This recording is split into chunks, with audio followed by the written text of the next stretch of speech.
Good, or Holy Saturday, is a day we don't often think to stop and recognize during the celebration of Easter.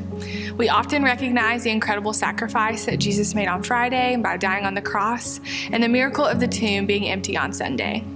On these 2 days, God's presence was unavoidable. On Friday, Jesus cried out, the sky turned dark, the curtain was torn, and the ground shook. Graves were opened. And on Sunday, the stone was rolled away, there was a violent earthquake, Jesus was raised from the dead. God was loud on these days. But what about Saturday? The day between the struggle and the solution. The men and women who walked alongside Jesus during his life had just watched him die a slow, painfully public death. The man they believed to be the Savior, who was going to tear down Rome and reestablish Israel, was just placed in a tomb. And then they are forced to wait. Jesus is silent, God is silent, Saturday is silent. We know very little of what happened that Saturday, largely because it was Sabbath. But imagine being the men and women who had followed Jesus, sitting with their fear, their doubts, their grief because the man they loved and devoted their life to was gone. John, one of Jesus' closest disciples, his best friend, writes in his gospel that he did not understand that he must rise from the dead. They had no idea that anything was going to happen on Sunday.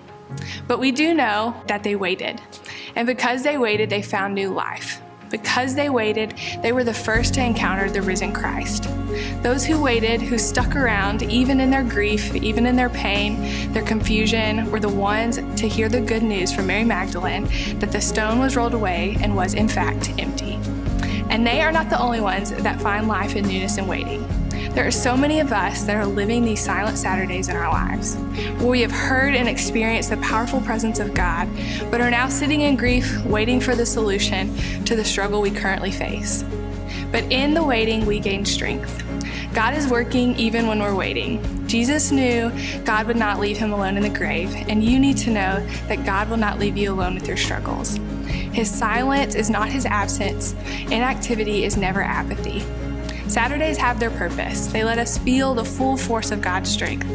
For his reason, God inserts a Saturday between our Fridays and Sundays. If today is one for you, faithfully wait on the Lord.